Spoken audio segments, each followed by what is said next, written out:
Boa noite a todos, pais, alunos, professores, toda a comunidade aqui presente. Em nome da Comissão de Palestra da Escola Waldorf Rudolf Steiner e da Federação das Escolas Waldorf do Brasil, damos as boas-vindas e agradecemos a presença de todos, em especial a nossa convidada palestrante, a professora Carla Neves. Essa vai ser a nossa última palestra do ano e, finalizando esse ciclo de palestra,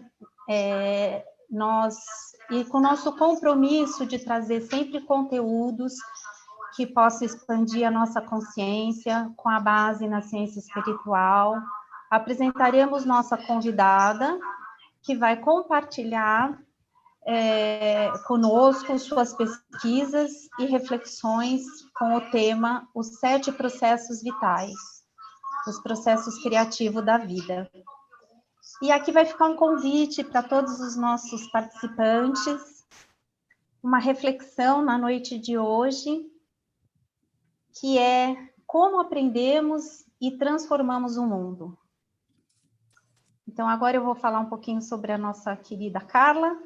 Ela é formada em arquitetura, magistério, matemática e pedagogia Waldorf. Ela é professora fundadora da Escola Moara, em Brasília, mestre em ensino de ciências e matemática pela Faculdade de Educação da USP, professora de classe da Escola Rudolf Steiner e docente também da Faculdade Rudolf Steiner. Coordenadora pedagógica do Seminário Waldorf de Brasília desde 2014 e membro coordenador do Grupo de Ciências Waldorf do Brasil desde 2010.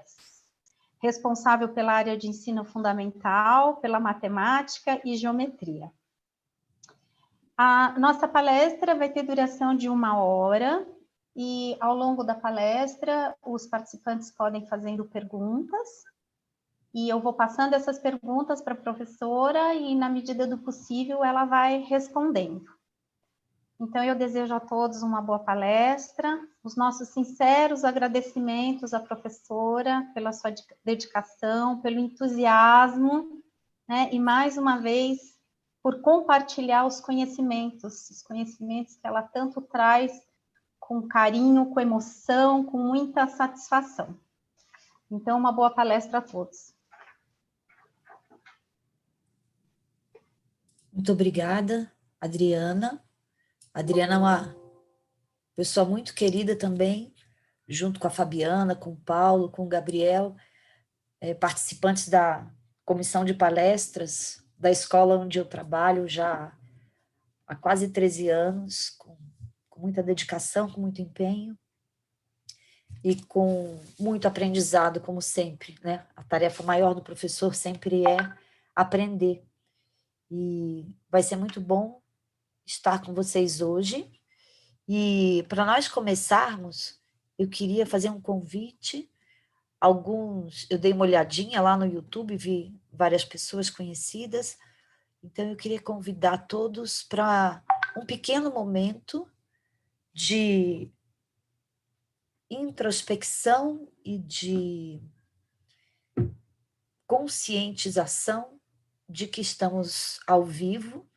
Pessoas que virem esse vídeo num outro momento não terão essa oportunidade, mas nós temos e vamos aproveitá-la, mesmo distantes, e não estamos no auditório da escola, por exemplo, mesmo distantes, vamos trazer a nossa consciência que nós estamos juntos, que nós estamos conectados e que juntos faremos transcorrer esse tema que nós vamos tratar agora. Então, sintam-se conectados entre si, vejam as pessoas que vocês conhecem, que porventura estão aqui juntos. Tem alunos aqui, tem colegas. Estamos juntos e juntos vamos percorrer um tema muito precioso e a única coisa que podemos lamentar nesse momento é que não estamos juntos fisicamente também. mas podemos reunir pessoas de vários lugares. Muito bom. O tema hoje, como falou a Adriana, gira em torno de um assunto muito caro à pedagogia Waldorf e, na verdade, eu acredito que ao final da nossa conversa, vocês todos considerarão que ele é muito caro e muito importante para qualquer âmbito que tenha relação com educação, não só as escolas que trabalham com a pedagogia Waldorf. E por isso, nós denominamos a palestra como os processos criativos da vida, como nós aprendemos e transformamos o mundo, como que é que isso acontece. E a gente vai percorrer um caminho tentando trazer elementos para que cada um possa levar e seguir refletindo sobre isso. Boa parte do nosso percurso, eu vou estar compartilhando uma tela com vocês, e esse compartilhamento vai começar agora.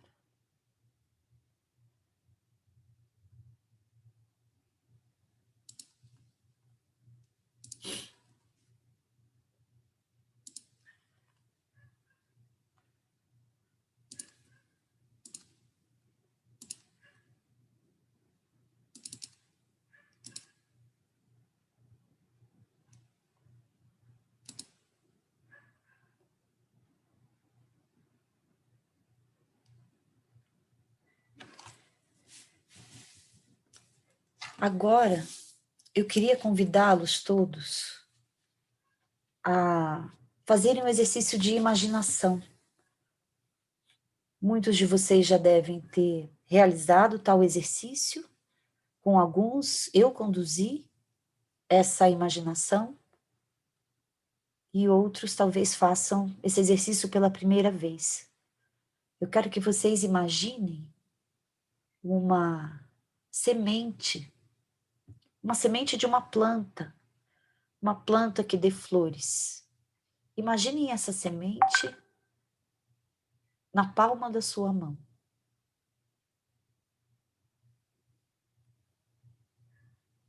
E imaginando essa semente, vocês vão seguir visualizando o momento em que uma pequena rachadura surge na semente e, como se fosse uma perninha ou um bracinho, começa a se colocar para fora, apontar para fora, buscando o sentido da gravidade, o sentido da terra, o sentido do solo.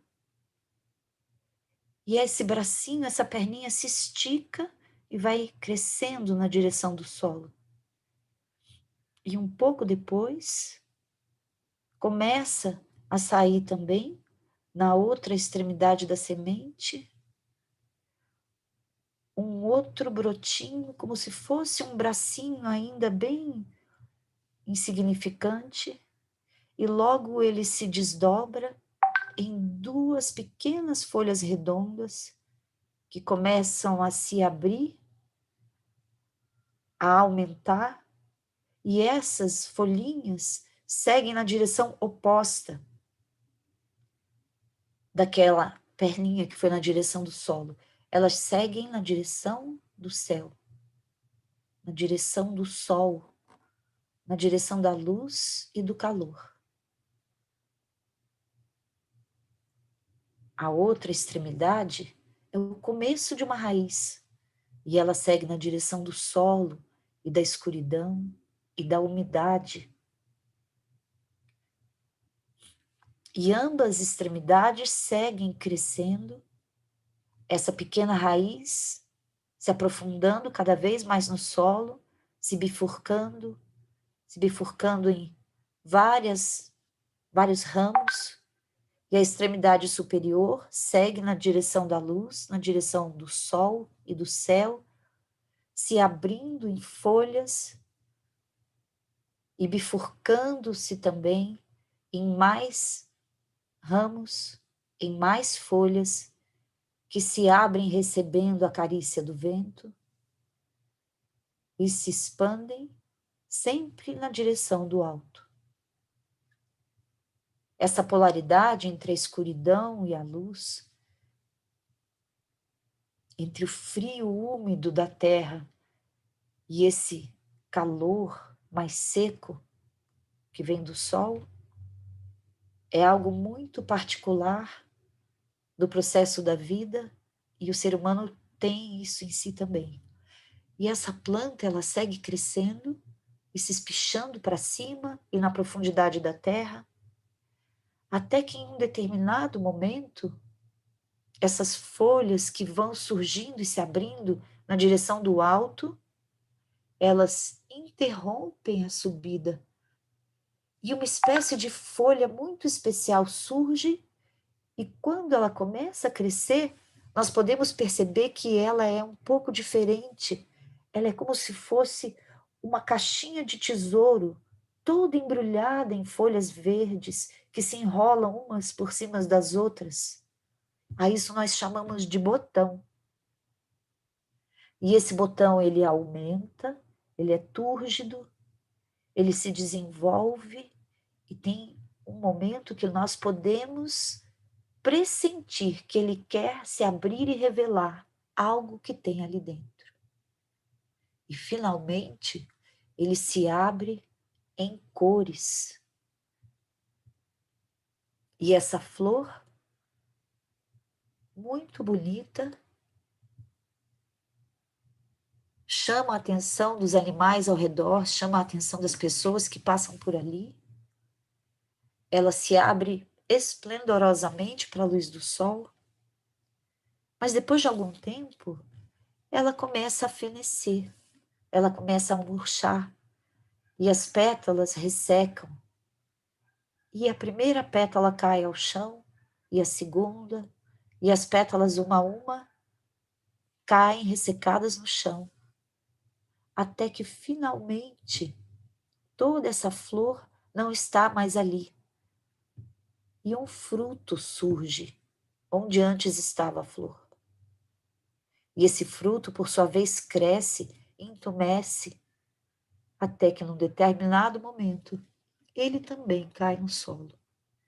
E ele começa a se deteriorar, a ressecar, a apodrecer. E aquilo que parece que é o fim, que é uma morte, no seio desse fenecimento estão as novas sementes, que começarão o ciclo todo outra vez.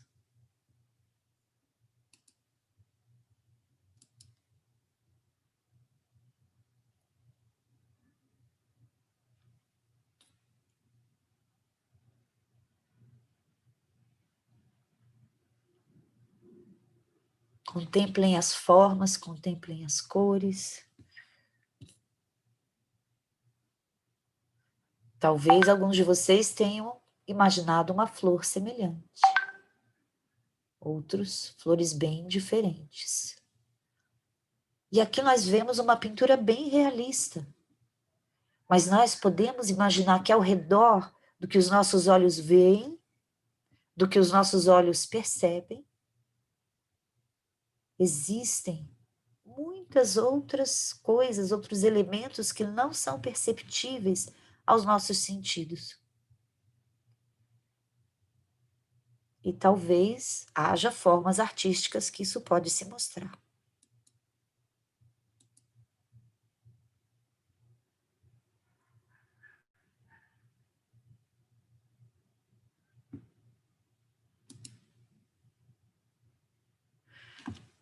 E agora eu quero convidá-los para um outro movimento de imaginação.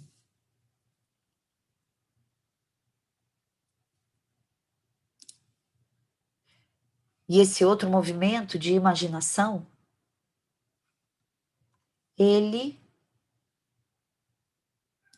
começa num âmbito onde não há nenhum tipo de substância. É puro som, é pura música, uma música celestial. Imaginem essa música, esse som que reverbera num lugar onde não existe tempo e nem espaço. E agora imaginem que essa sonoridade é acometida por um momento de decisão, e esse momento de decisão faz com que essa substância que não é material comece a se condensar, comece a se concentrar. E nesse processo de condensação, nós, que temos uma imaginação um pouco limitada, podemos espacialmente procurar ver que ela vai diminuindo, vai se concentrando, se concentrando, se concentrando até um ponto máximo de concentração, de contração de uma substância que não é material, de uma substância que não podemos perceber sensorialmente. E nesse momento de máxima concentração, nesse momento, esse ponto que não tem dimensão nenhuma começa a se expandir na matéria. Esse momento máximo de contração, segundo os estudos da antroposofia, nós podemos chamá-lo de momento da concepção.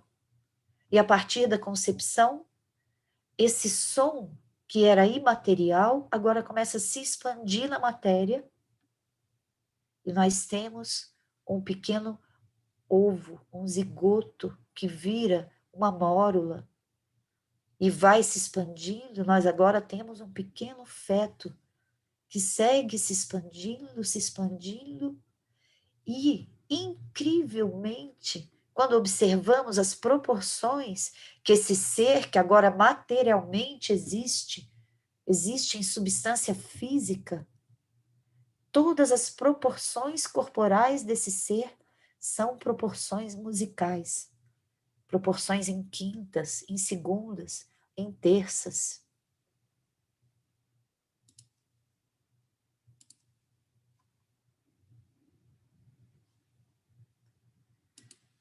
E chega um momento que isso que se expandiu agora começa a sofrer contrações que vêm de fora. E esse é o momento do nascimento. Esse ser agora vem à luz e inspira pela primeira vez.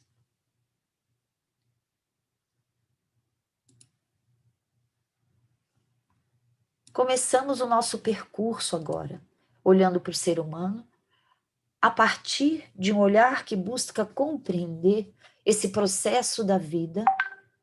E o que eu vou convidá-los hoje, explicando um pouco que processos são esses, é que nós possamos expandir essa compreensão para outros processos, que não só os processos da vida de uma planta ou da vida de um ser vivo, de um animal ou de um ser humano. E por que eu faço esse convite? Esse convite, ele tem relação com a compreensão de que a saúde precisa, para se estabelecer, de uma compreensão bastante abrangente do que garante a salutogênese ou a condição de saúde que se estabelece e que nós devemos sempre buscar. Em vez de buscar como evitarmos as doenças, esse convite é para enveredarmos no caminho de fortalecer os elementos que permitem que a saúde se mantenha. Muitos conceitos são relacionados à saúde. Esse guarda-chuva de conceitos que eu apresento aqui para vocês, ele faz parte da pesquisa de doutorado que eu venho realizando, onde eu busco relacionar o ensino, vejam vocês, da matemática com a saúde, dentro desse mundo tão carregado de tecnologia no cotidiano. Como que essa tecnologia se relaciona com a condição salutogênica do ser humano. Mas não vamos entrar nesse viés, mas é muito interessante observar que tipo de conceitos estão ligados à saúde. Vejam aqui, por exemplo, a gratidão, resiliência, um senso de coerência, o capital cultural que nós temos, a sensação de pertencimento. Todos os que conhecem um pouquinho da pedagogia Waldorf conseguem começar a enxergar nesses conceitos vários elementos que são base do nosso currículo. Pertencimento, geografia, teoria dos sistemas ecológicos, geografia, se nós falamos do macrocosmo, e todo o estudo biológico ligado ao ser humano, se nós o entendemos como um microcosmo. E assim por diante.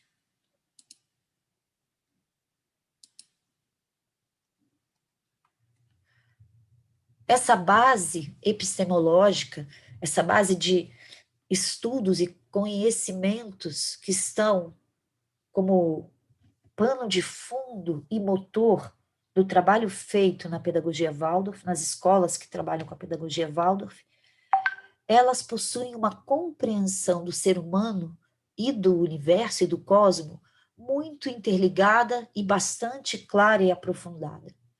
Essa imagem, essa lemniscata, é uma imagem muito interessante para olharmos para várias coisas, inclusive para o ser humano. Nós podemos olhar, por exemplo, aqui para a nossa corporalidade e compreender que na nossa cabeça nós temos do lado de dentro, onde esse pontinho vermelho está percorrendo o espaço, nós temos o nosso cérebro, as nossas partes moles na cabeça. E a linha preta que simboliza o osso do crânio, por exemplo. Então, aqui eu tenho essa parte mole dentro e esse osso duro por fora.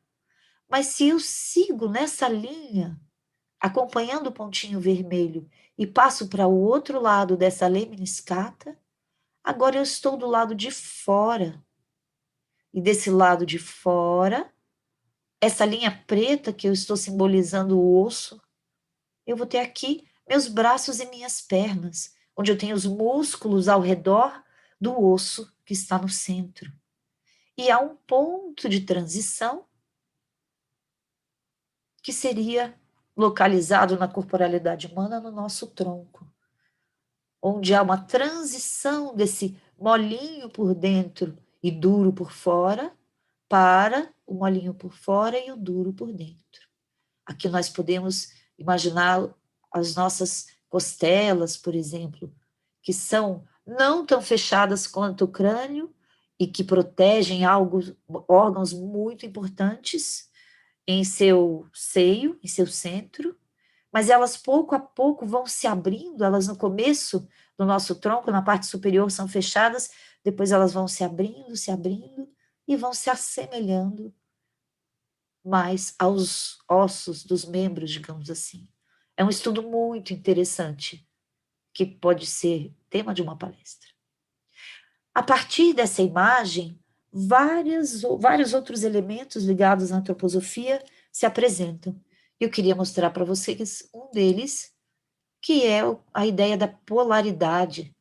Quando eu descrevi para vocês a semente brotando, nós vimos essa polaridade entre luz e escuridão, entre alto e embaixo, profundo, entre o seco e o úmido. O ser humano, ele é um ser que vive entre essa polaridade. Ele é parte espiritual e ele é parte terreno. E ele consegue fazer a interrelação desse mundo das ideias, desse mundo dos arquétipos, com o mundo material, onde ele realiza as suas atividades, as suas ações. Nós podemos olhar para o ser humano também de uma maneira trimembrada.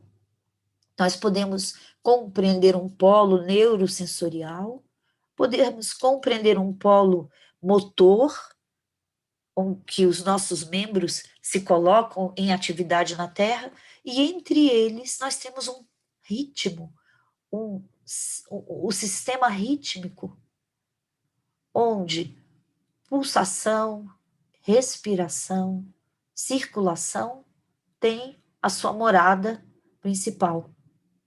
Então, entre a cabeça e os membros, nós temos o nosso tronco. Entre o nosso polo do pensar e o nosso polo do agir, nós temos o nosso sentir.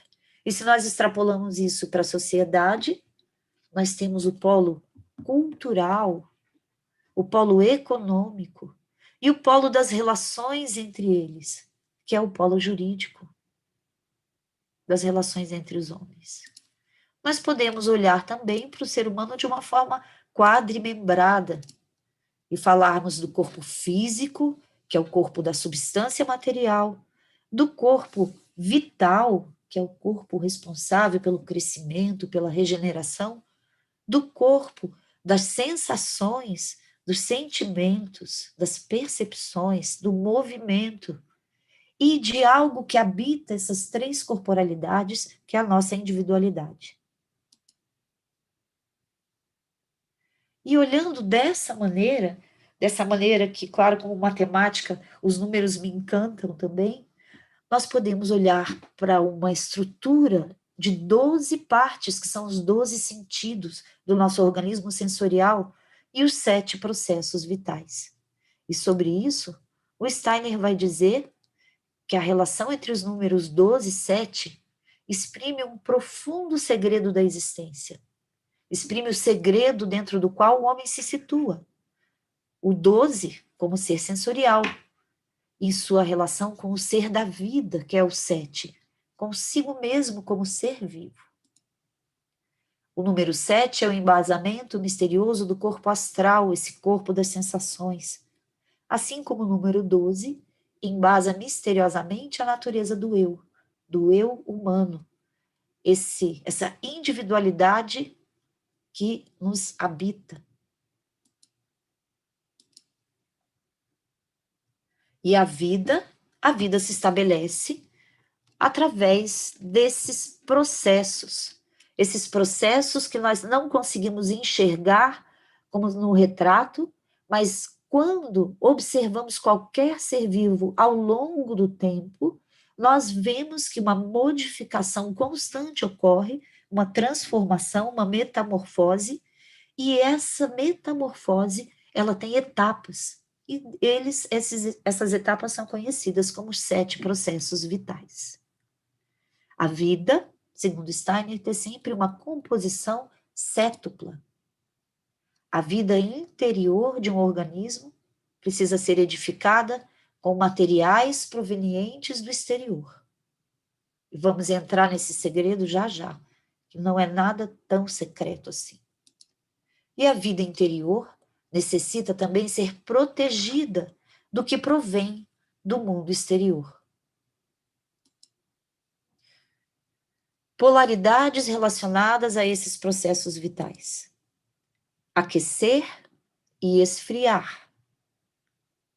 Aparecer e desaparecer. Estabelecer ligações e romper ligações. E a maior polaridade de todas, trazer a vida e levar a morte. Os processos vitais ocorrem entre essas polaridades. Se nós imaginamos, por exemplo, algo que nós ingerimos como alimento, num primeiro momento, nós estamos fazendo com que essa maçã que nós comemos, ela começa a desaparecer enquanto maçã. E depois algo aparece, e isso que aparece é a minha própria corporalidade, minhas células. Eu preciso aquecer algo que me adentra. E também há processos que precisam de resfriamento, e assim por diante. Nós podemos compreender a relação desse organismo dos sentidos, que são as portas que nos conectam com o mundo, a nossa visão, o nosso sentido do tato, o nosso sentido do paladar, do olfato, o sentido da audição, o sentido do movimento, o sentido do equilíbrio, o sentido vital que permite que tenhamos a sensação de estarmos confortáveis dentro de nós mesmos ou desconfortáveis quando estamos doentes ou estamos tristes ou tensos. E os sentidos sociais que o Steiner traz de uma maneira tão incrível, falando do sentido da palavra, da linguagem, o sentido do pensamento, da compreensão do conceito que está por detrás do pensamento do outro e a percepção do eu, da individualidade, do estilo do outro. E como um zodíaco ao redor de nós vamos ter esses 12 sentidos e no centro os 7 processos vitais que se movimentam nos processos que permitem a vida em nós. E esses 7 processos, o Steiner vai chamar de várias maneiras, e uma das formas que ele denomina é respiração, aquecimento, nutrição, secreção, manutenção, crescimento e geração. Um exemplo, se nós pensamos na respiração, né, nesse ciclo vital do sistema respiratório, nós temos esse ar rico em oxigênio que penetra nossos pulmões, passa por todo um processo de adaptação vindo do mundo exterior para penetrar no nosso organismo, e a partir de um determinado momento ele se distribui por todos os nossos tecidos internos, e esse oxigênio é absorvido avidamente, e aquilo que não é mais necessário, que é o gás carbônico, ele vai sendo expelido, vai sendo conduzido de volta aos pulmões, e depois ele sai da nossa corporalidade. Esse é um exemplo simples de um processo vital. Vamos entrar agora no detalhamento disso. Imaginemos essa criança que nasce. Na primeira inspiração, instalam-se de forma autônoma os 7 processos vitais. No útero da mãe, no ventre materno, os processos vitais são os processos vitais maternos do organismo materno que permeiam a corporalidade do bebê. E são esses processos a base fisiológica da identidade corporal. É como se nós pudéssemos chamá-los de self biológico. E essa base fisiológica, ela cria, ela constrói e ela constitui, quando falamos de respiração e de alimentação, de nutrição, a nossa corporalidade física, por exemplo, que é dinâmica.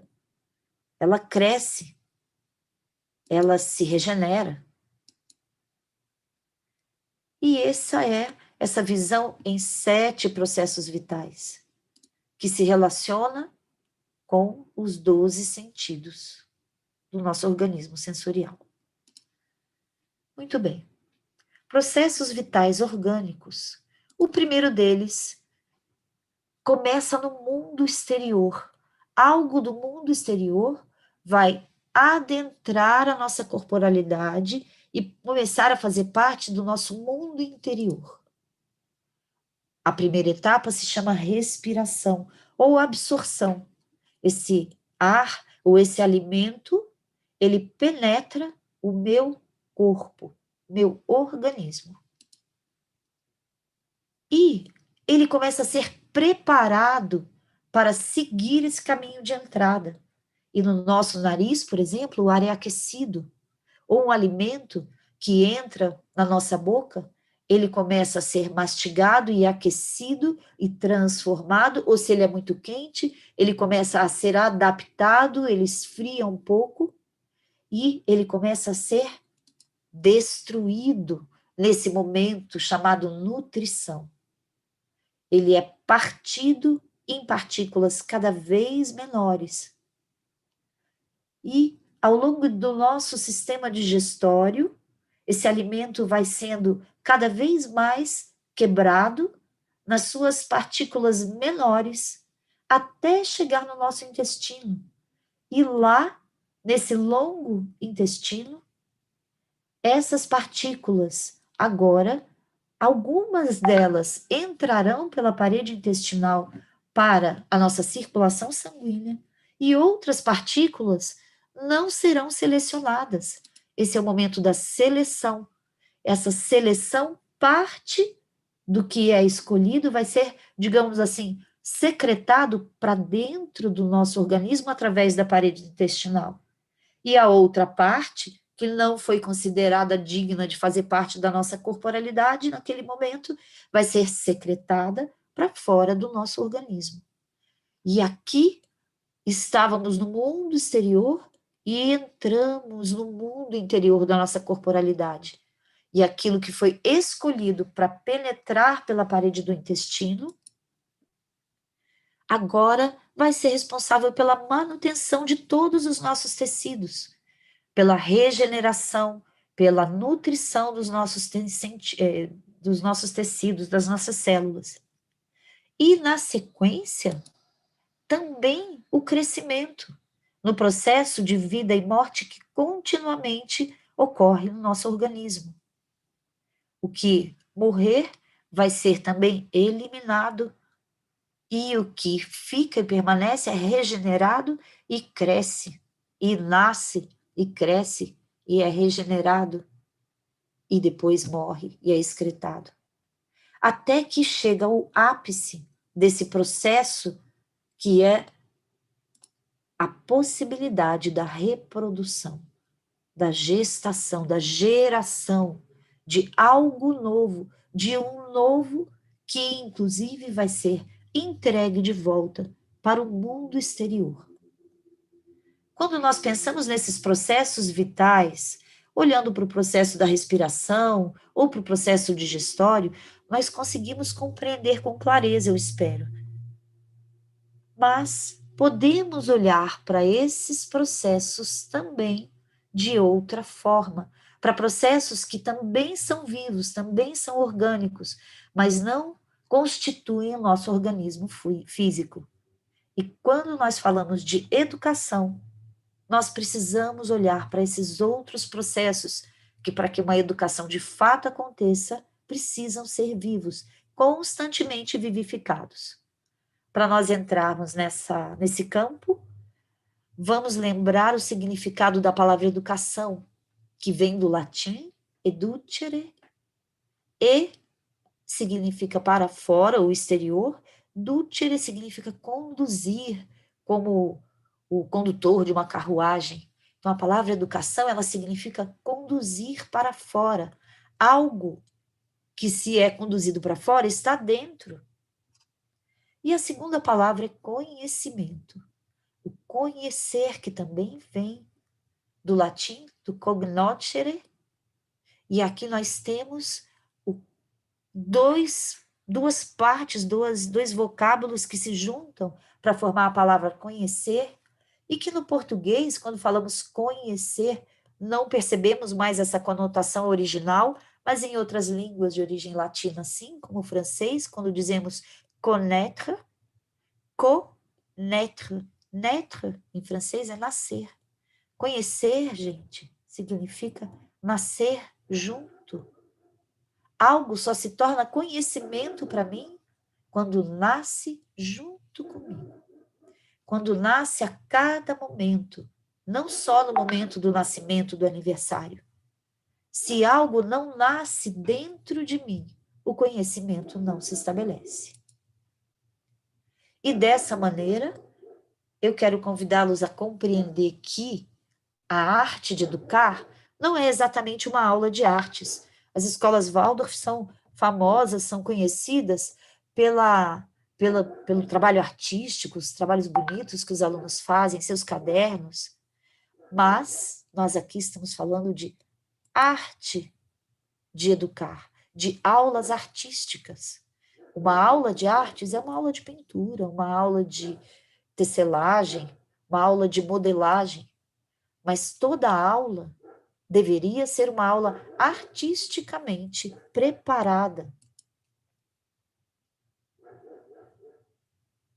Nós temos a arte de educar, a arte de ensinar, e a arte de aprender. A arte de ensinar e de aprender juntas formam a arte de educar. Então, vimos no slide anterior que o mundo exterior nos penetra, há um momento de seleção, de decisão do que vai penetrar a nossa interioridade. E depois, ao final desse processo, algo pode ser devolvido para o mundo exterior, algo novo. Os processos vitais orgânicos que já foram descritos: a respiração, o aquecimento, a digestão, a secreção, a manutenção, o crescimento e a reprodução. Podemos chamá-los também de absorção, adaptação, destruição, seleção, manutenção, crescimento e criação. Vamos olhar para os processos vitais na aprendizagem, que é onde eu quero que coloquemos os nossos olhos agora, o foco. Quando todo o processo de aprendizagem precisa ser vivo. E esse primeiro momento, que é de absorção, é quando o aluno ele observa algo que o professor está trazendo.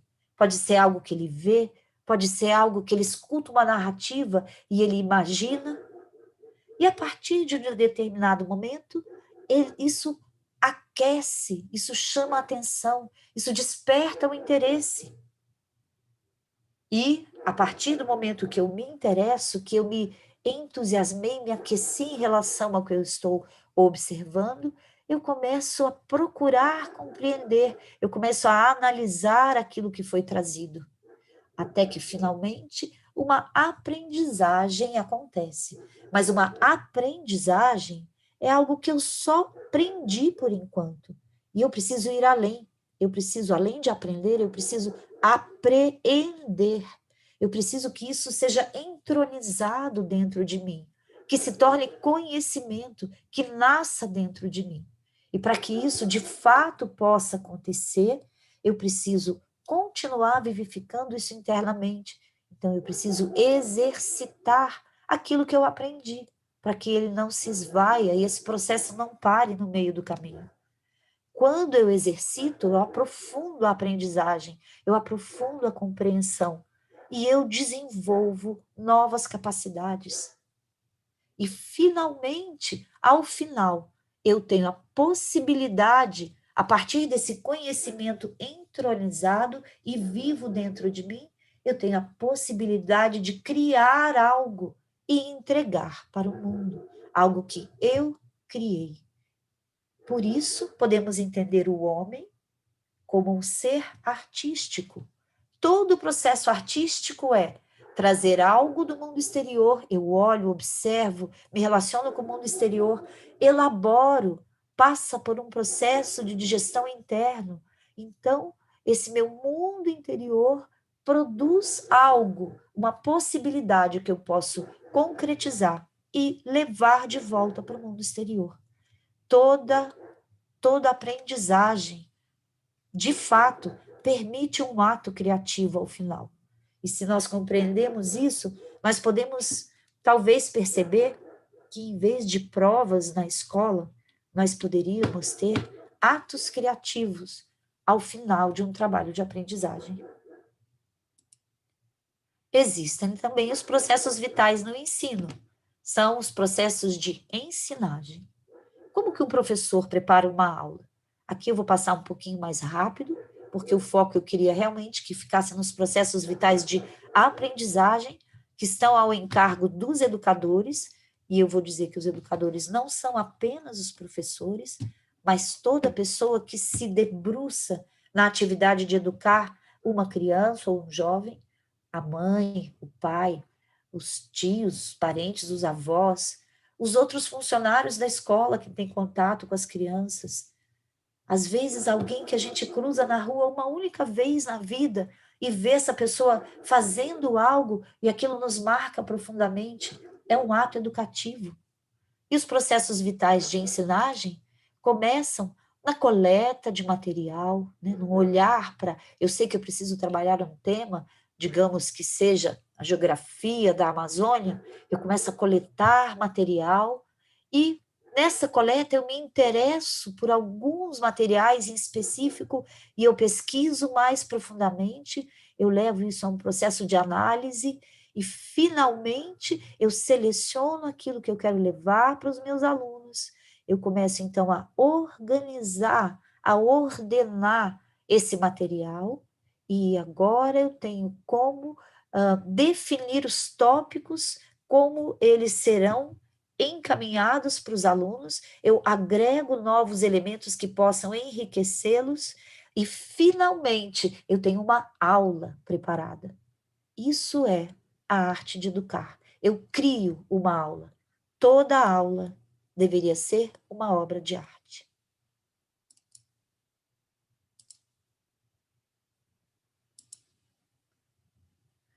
Essas são algumas referências, são muitas mais. A vida é uma referência, a convivência com colegas é uma referência, e a principal referência é o cotidiano com os nossos alunos. Dessa maneira, eu compartilhei com vocês, procurei trazer para vocês uma compreensão sobre como que os processos vitais têm seu ponto culminante na criação de algo. Todo o processo vital tem seu ápice numa geração de algo, em algo que é criado, que é gerado, uma obra de arte. E dessa maneira, eu procurei percorrer um caminho onde nós pudéssemos compreender que nós podemos apreender o mundo, nos relacionando com o mundo ao redor, e dessa maneira, se agirmos de uma forma vivificada e artística, nós podemos transformar o mundo, porque todo ato criativo humano é um ato não só de transformação interna, mas uma possibilidade de transformação externa, porque aquilo que vive dentro de nós reverbera fora de nós, e o que está fora de nós reverbera dentro de nós. O dentro e o fora estão em constante relação. E agora eu vou perguntar para a Adriana se nós temos perguntas, comentários. Então, Carla, nesse momento eu acho que está todo mundo tão permeado desses conteúdos que só tem elogios, agradecimentos. Sim. E é isso por enquanto. Muitos alunos assistindo, muito obrigada, professora.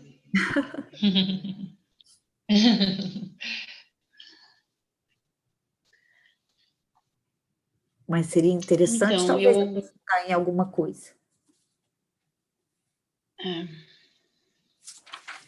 Muito obrigada, professora. Rafael, sim, vamos ver.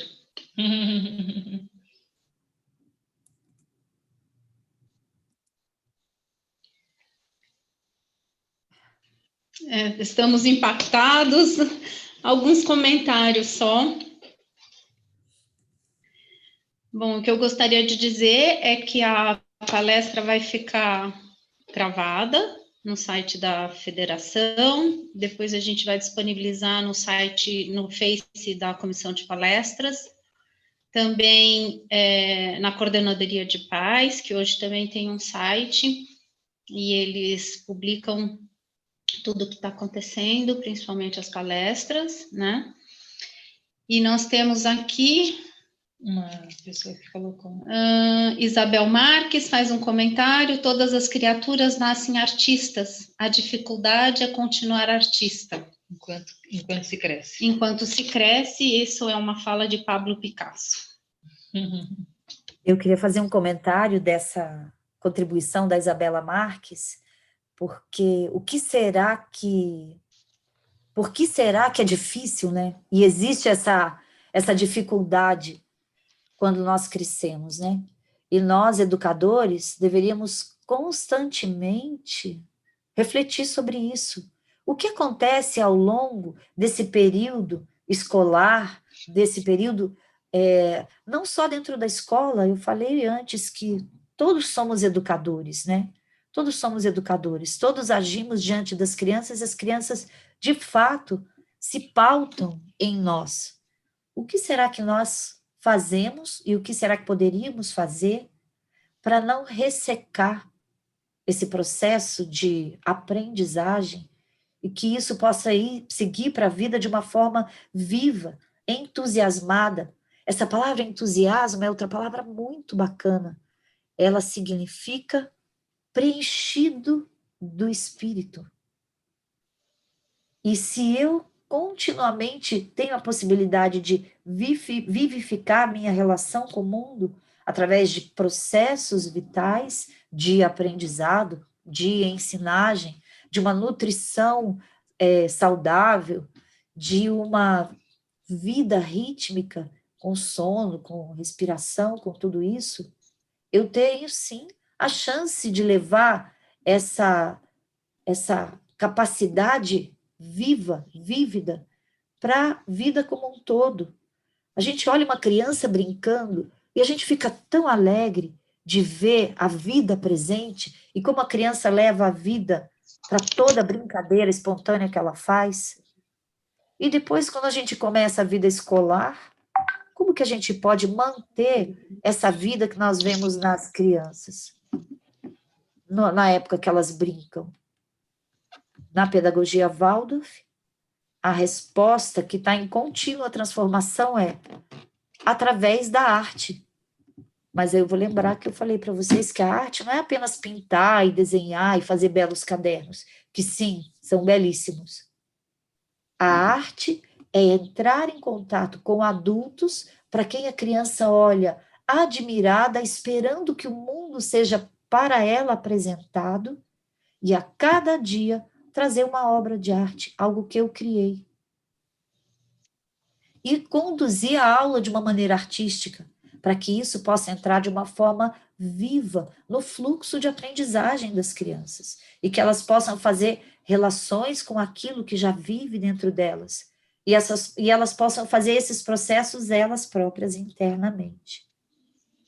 E se isso acontece, se nós somos exitosos um pouquinho, se nós temos um pouquinho de sucesso, quando essas crianças, esses jovens se tornarem adultos e forem para o mundo realizar as suas atividades de forma autônoma, e a isso nós chamamos trabalho, esse trabalho também vai ter chance de ser uma obra de arte cotidiana, uma obra de transformação do mundo em algo que é significativo. Eu estou vendo que tem uma pergunta da Thalita.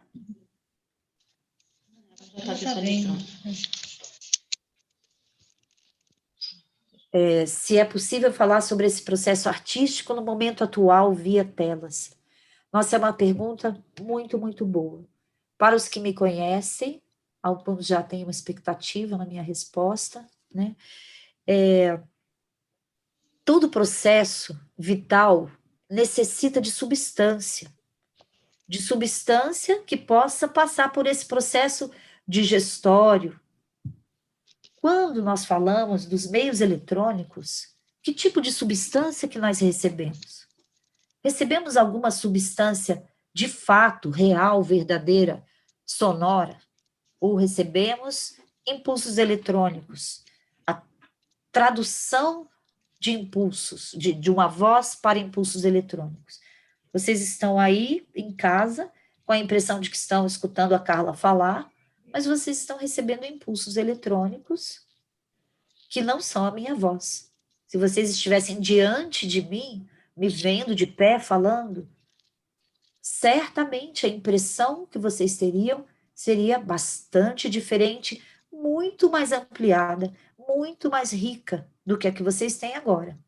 Os que me conhecem pessoalmente, por serem adultos, conseguem completar a minha imagem e, inclusive, a minha postura diante de outras pessoas, quando eu estou falando, conseguem completar. O adulto já tem ferramentas para isso, mas as crianças e os jovens ainda estão no processo de desenvolver essas ferramentas. Eles não têm condições de completar, de fato, essa visão panorâmica que nós adultos temos. Aí eu convido todo mundo para lembrar de pinturas da Idade Média, quando os pintores retratavam as crianças como pequenos adultos, mas as proporções eram as mesmas. A compreensão da criança era um pequeno adulto.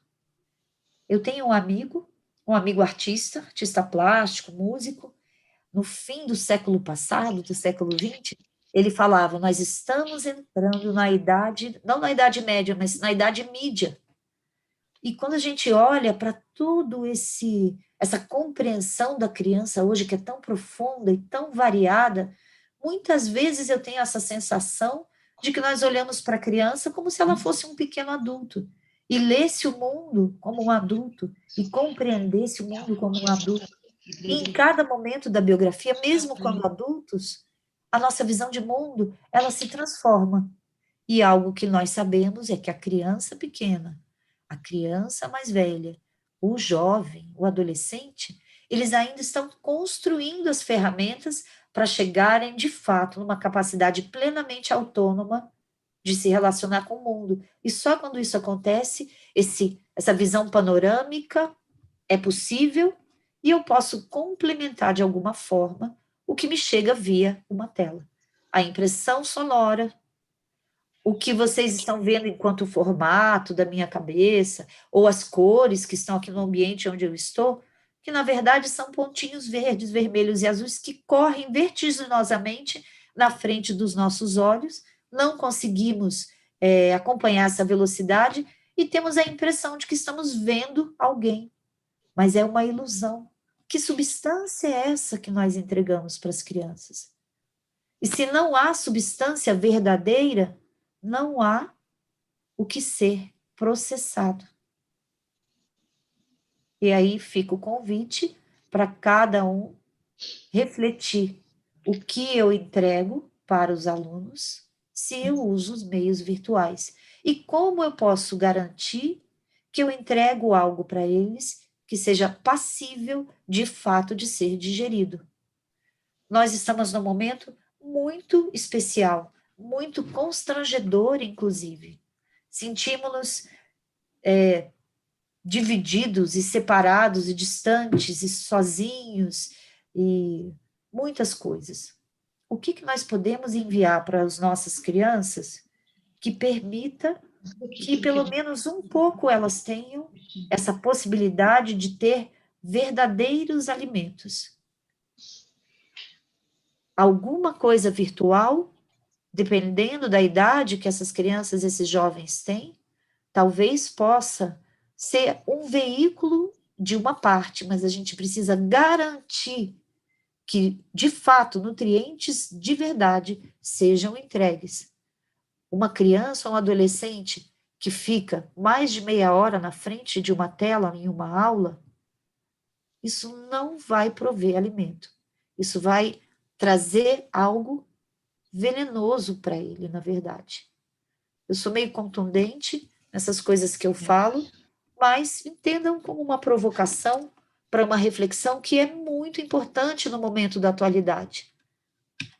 Poderia falar coisas bem escabrosas aqui das reações que as crianças, principalmente as menores, vêm tendo diante de tanto tempo em que é pelo meio virtual que alguma coisa acontece. Então, vamos pensar o que eu posso promover que elas possam, no local onde elas estiverem, nos seus lares, de fato experimentar. Eu posso enviar uma sugestão e elas fazerem o que eu sugeri fora das telas, construir alguma coisa, fazer atividades aí, sim, de artes plásticas, atividades musicais, que elas se envolvam fazendo coisas. Inclusive, sugerir para as famílias, como muitos professores Waldorf têm feito, que as crianças participem das atividades de casa, ajudem a manter o ambiente da casa organizado, arrumem suas próprias coisas, ajudem a fazer comida, ajudem a lavar a louça. Tudo que elas puserem a mão na massa para fazer de verdade é nutriente para elas, porque traz a sensação de que eu sou capaz de fazer alguma coisa, eu sou capaz de manter o meu espaço harmonioso, Eu sou capaz de fazer um desenho e colocar ali não só o que eu soube através do meu intelecto, mas as minhas emoções. Eu sou capaz de fazer. E assim a gente sana um pouco, é um antídoto. Fazer coisas é um antídoto para o que hoje vivemos no mundo virtual e o que oferecemos virtualmente para os alunos. Então, a base desse antídoto é realizar atividades artísticas, realizar atividades de fato em casa e passear em lugares onde eu tenha contato com a natureza, que eu possa ver plantas, que eu possa ver animais, e tudo isso me põe em contato com substâncias vivas, não só substâncias materiais, mas com processos vitais de verdade. O Rafael quer que eu fale sobre a relação entre a voz e a audição. A gente entra, Ravi, nesse âmbito aqui, quando nós falamos do sentido da audição, nós ouvimos muita coisa, desde ruídos até sons muito elevados. Nós estudamos o sentido da audição com os alunos, ainda nos anos finais do ensino fundamental, e eles são capazes, depois de fazer esse estudo, de falar, nós podemos escutar um ruído, ou um barulho de algo se quebrando, ou uma máquina funcionando, mas podemos escutar o som de um animal, o canto de um pássaro, já é um outro patamar. Podemos escutar o som da chuva, o som do vento, que são coisas que, ou o som do vento, o som da chuva, por exemplo, me encantam. Outros sons que encantem a cada um de vocês, né? Podemos escutar a voz humana. E quando nós escutamos a voz, nós reconhecemos uma individualidade através daquela voz. Se a pessoa estiver falando chinês, eu não vou entender absolutamente nada do que ela está dizendo, mas eu reconheço que é alguém, um indivíduo, que está expressando alguma coisa. Eu consigo, até pela entonação, talvez acompanhar um pouco o que é importante para aquela pessoa, o que ela dá mais ênfase, o que ela dá menos ênfase. Então, a voz, quando ela chega no ouvido, no nosso ouvido, como nós conseguimos reconhecer a individualidade do outro, nós entendemos a audição como um sentido social. Ela permite que percebamos a individualidade que habita o outro. Eu não sei se era isso que você queria saber, Ravi, mas é o que eu poderia falar da relação entre a voz humana e a audição. Da Viana, comentar sobre esse ambiente que nos permeia e reverbera dentro de nós. O ambiente que nos permeia, ele pode ser um ambiente... Eu vou dar alguns exemplos. Imagina que você está em Brasília, da Viana, e está no mês de julho, e você vê lá da praça onde fica a torre de televisão o pôr do sol. E quem conhece Brasília sabe que é algo impressionante, a quantidade de cores naquele horizonte de 360 graus, e aquilo acontece fora, no ambiente exterior. E aquilo me provoca uma sensação de reverbera muito fortemente dentro de mim, quase a ponto de eu sair de mim de tanto encantamento.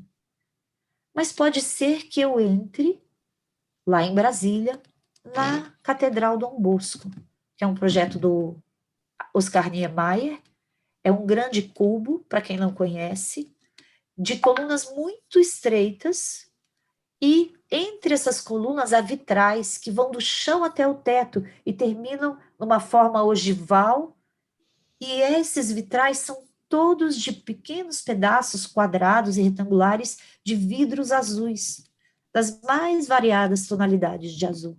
Então você entra nessa catedral de dia e você é impactado por aquele banho azul de luz. Não é o mesmo tipo de impacto do pôr do sol. Aqui eu estou dentro de algo que uma pessoa planejou e seres humanos construíram. e me impacta não só a beleza das cores e das formas, mas o reconhecimento de que um ser humano foi capaz de criar e concretizar um ambiente como esse. E toda vez que eu me vejo diante de algo assim, de uma obra de arte criada por outro ser humano, seja uma obra arquitetônica, um poema, uma música, dentro de mim reverbera: eu também sou capaz de criar, eu também sou um artista. Isso me inspira. É assim que esse ambiente que nos permeia reverbera dentro de nós, de forma mais consciente, de forma mais inconsciente. Das crianças, né? O alimento. A pergunta da Marlene, eu acho que eu já respondi um pouquinho, né? Como que esses meios virtuais, nesse momento de resguardo pandêmico, nós podemos ser impactados de uma maneira bastante negativa pelo excesso de virtualidade, mas eu tenho visto que nós ganhamos no precisar forçosamente entrarmos em contato com a nossa própria casa, com a nossa própria família, enfim, conosco mesmos, e isso não deixa de ser um... Presta atenção, você estava olhando para si próprio e para as pessoas que estão mais próximas de você e para o seu ambiente, que é você que é responsável por cuidar, por organizar, por distribuir os móveis e colocar as decorações e manter limpo e manter como um lugar harmonioso. Você, de fato, estava cuidando disso como deveria? Por isso é tão interessante envolver as crianças nesse processo de cuidar do próprio lar. Isso é muito sanador. Então, é algo que nesse momento pandêmico nós podemos entender como um ganho e levar esse aprendizado para depois, quando esse momento pandêmico, se Deus quiser, se diluir.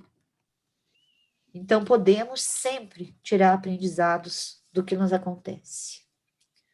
O Guilhermo fala: o patamar imaginativo e não intelectual. Como desenvolvemos o nosso pensar imaginativo vivo e como entender que somos espelho do outro para se perceber. Falar um pouquinho sobre isso.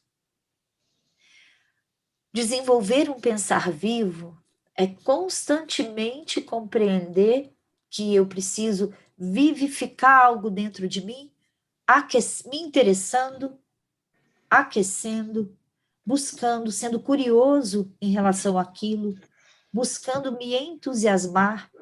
O professor tem esse privilégio. Não é só aquilo que eu gosto que eu vou ensinar para os alunos. Tem coisas que talvez nunca me chamaram a atenção. A matemática, por exemplo, para muitos professores. Né?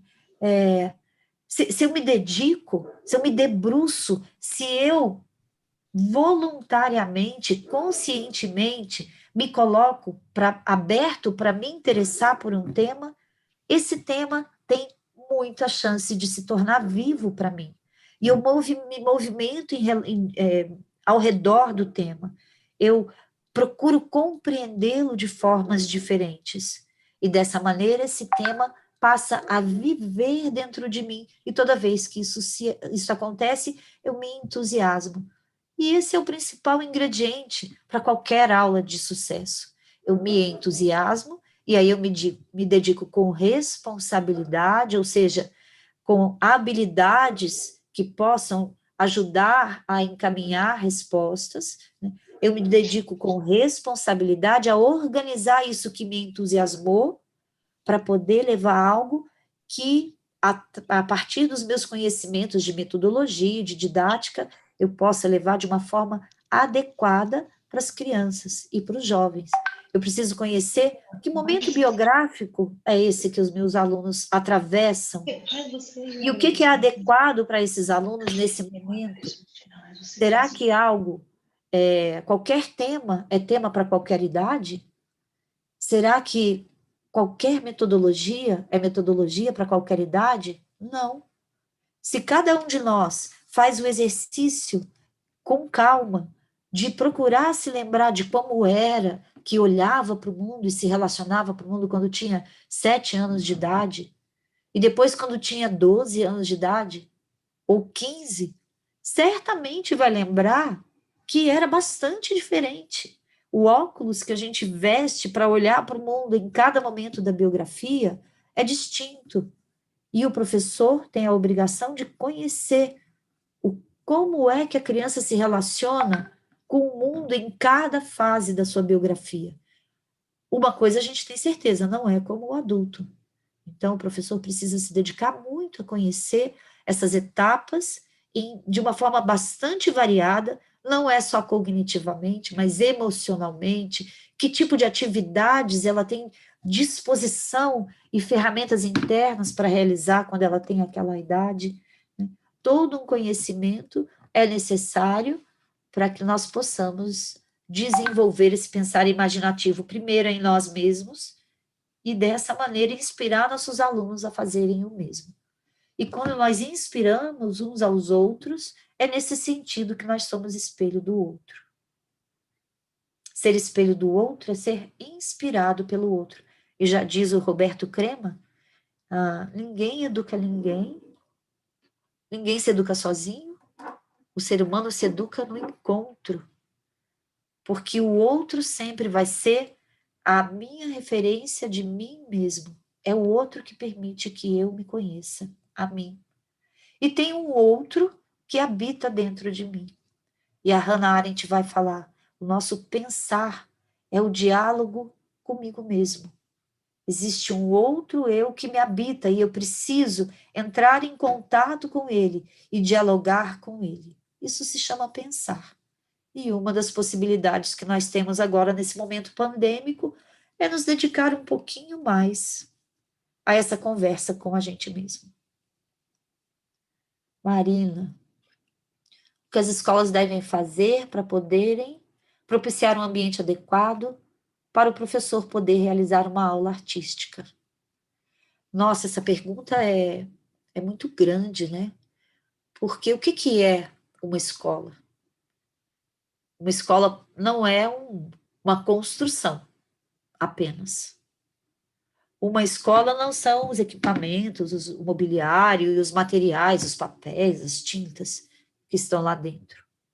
Uma escola, como qualquer instituição que envolve seres humanos, é principalmente as pessoas que estão lá dentro.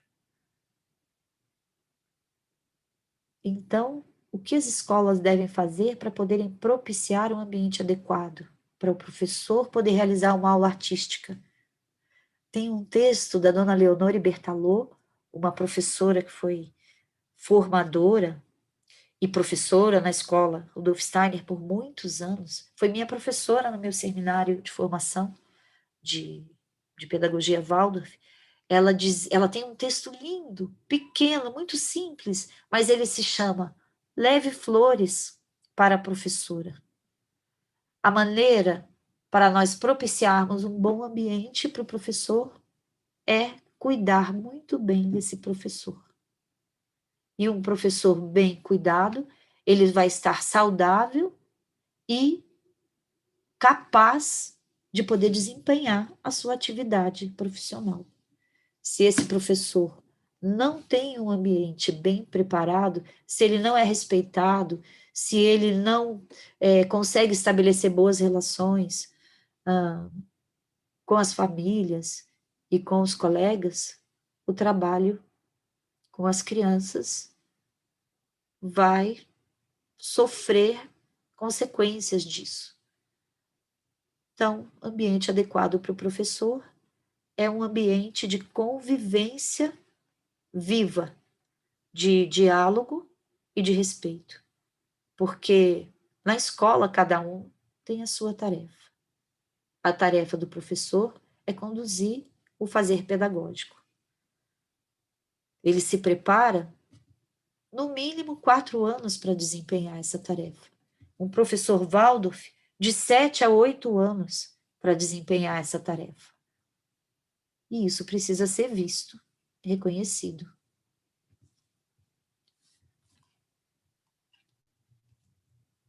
A Eliane diz, professora, seria muito raso eu pensar que criação me remete a movimento? De forma alguma seria raso. Eliane, movimento remete a criação. E criação remete a movimento. Como é que você pode criar algo se você não se movimenta para realizar e concretizar algo que quer nascer de dentro de você? Então, o movimento é algo que no ser humano expressa essa possibilidade de ser artista que todo ser humano é. É só através do mover-se, realizando coisas no mundo, é que esse artista pode, de fato, se constituir continuamente como artista. Então, não é raso, e é simples falar disso. E é uma compreensão que também pode levar a muitas reflexões, transformando talvez a maneira de cada um agir no mundo. A Marília fala, boa noite, Carla, poderia adentrar um pouco mais sobre os processos vitais e a relação na criação do novo e na aprendizagem. Eu poderia trazer exemplos, Marília, mas talvez olhar, visitar de novo cada um das 7 etapas dos processos vitais, permita agora, depois que conversamos um pouco sobre isso, cada um fazer o seu próprio caminho interior de compreender, né, de ir no caminho de compreender. Então, a primeira etapa é o abrir-se para que o mundo de fora possa me penetrar. Esse abrir-se para que o mundo exterior me entre pressupõe uma vontade, pressupõe um desejo, pressupõe abertura e pressupõe também, para que esse processo seja sadio, que aquilo que vem do mundo para mim tenha uma qualidade nutritiva. E quando a gente fala de educação de crianças, isso é algo muito importante a ser levado em consideração. Que tipo de coisas eu preparo para levar para os meus alunos? Eu vou levar para eles narrativas, falando, se eles são alunos do ensino fundamental, por exemplo, das coisas feias e ruins que existem no mundo? Que tipo de semente é essa? Que tipo de alimento é esse que eu estou levando? Como é que eu posso levar algo para esse aluno para que ele possa levar para um processo que no futuro o torne um entusiasta a agir no mundo de uma forma transformadora? É plantando boas sementes. Na Escola Waldorf nós dizemos que no ensino fundamental a tarefa do educador é apresentar à criança que o mundo é belo. O que tem na pandemia que é belo? O que tem nas queimadas, nas florestas brasileiras que é belo? São grandes desafios, mas a tarefa é essa, que alimentos, não só para o corpo, mas para a alma, eu posso oferecer para que essa criança comece a absorver. A criança quer absorver o que o adulto que ela admira traz. Ela quer, ela almeja, ela confia que o que o adulto traz é adequado para ela, até uma determinada idade. Depois ela começa a questionar. Depois dessa primeira etapa, que é a absorção, vem o aquecimento, vem o interesse. Como é que eu posso trazer algo para a sala que de fato desperte um interesse? Se é um tema que não é adequado para aquele momento biográfico, não vai despertar interesse, as crianças não se vinculam. Mas se é algo que eu pesquisei e que crianças naquela idade, por si, pelas vivências que elas já têm, pela maneira que elas têm de se relacionar com o mundo, elas de fato vão se interessar, esse já é uma grande possibilidade de que esse processo vital da aprendizagem aconteça. Então, o que o professor precisa fazer para que isso ocorra? Conhecer profundamente aspectos e características que as crianças que estão na sua frente têm naquele momento da vida. Estudar a teoria do desenvolvimento em várias linhas diferentes para poder construir a sua própria compreensão do que é aquele momento biográfico dos meus alunos que têm 9 anos, por exemplo. Alunos em torno de 9 anos, Na escola Waldorf, nós fazemos construções com eles. Nós usamos aquele prumo de pedreiro e eles começam a perceber que uma parede ela pode crescer, subir muito reta. E de uma maneira muito interna, eles relacionam isso com essa capacidade do ser humano de se colocar com retidão na terra, não só na sua postura ereta, mas com retidão moral. E eu não estou falando aqui, como diz uma outra querida professora minha, Mônica, eu não estou falando de ácido moralínico, mas de moral na mais elevada concepção dessa palavra. Então, eu trouxe um alimento nutritivo. Eu olhei para o tema que eu trago e eu preparei tendo em consideração o que eu conheci, porque eu estudei profundamente quem são aquelas crianças. Ou quem são os adultos, isso me lembra o Paulo Freire, né, falando de eu preciso trazer para os adultos algo que faça parte da vida deles, senão como eles vão se vincular àquilo?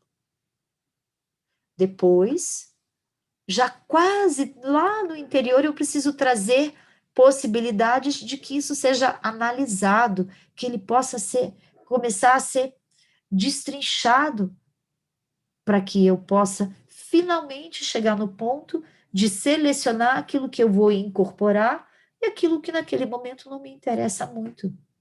E aí o processo de aprendizagem se dá.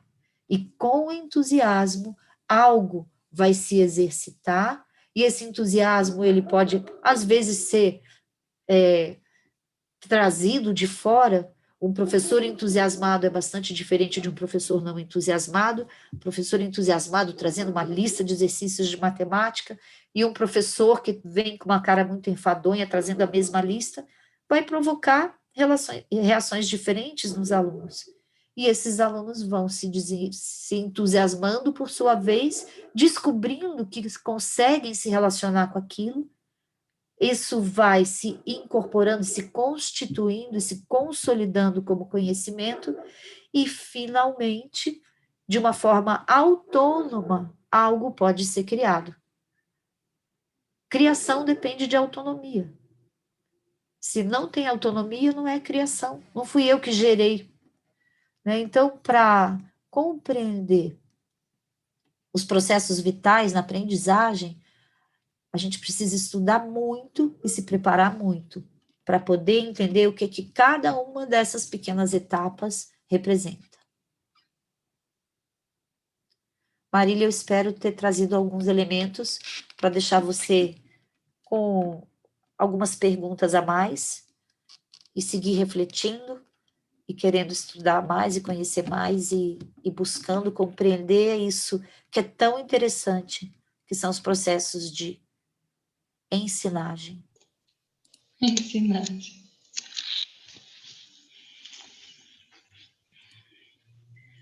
Bom, eu acho que a gente agora pode ir caminhando aí para o nosso fechamento. Carla, foi um presente sem palavras aí para poder agradecer. E no começo eu fiz uma pequena provocação, né, pedindo para as pessoas que estão nos assistindo que elas pudessem fazer essa reflexão de como aprendemos e transformamos o mundo. Eu acho que algumas coisas ficam muito fortes, né? Uma delas é a palavra que você traz bastante, que é o entusiasmo, com bastante entusiasmo. Então, eu acho que isso também é uma reflexão, como é que a gente pode manter esse entusiasmo. E fazendo um link para o momento atual, né? Esses processos vitais de aprendizagem, que eu acho que pode ficar aqui também para todos os participantes, essa grande reflexão, que seria a observação, interesse, análise, aprendizagem, exercitação, o desenvolvimento das capacidades e criação, né? Então, eu acho que a gente pode ir partindo para esse final com esse desafio, principalmente nos mundos de hoje, né? Então, mais uma vez, os nossos sinceros agradecimentos a todos e eu vou passar a palavra também para a Fabiana, que é da comissão de palestra, e espero que no próximo ano a gente possa contribuir para a comunidade com esses temas, né, que nos inspiram, nos aquecem e mantêm esse entusiasmo.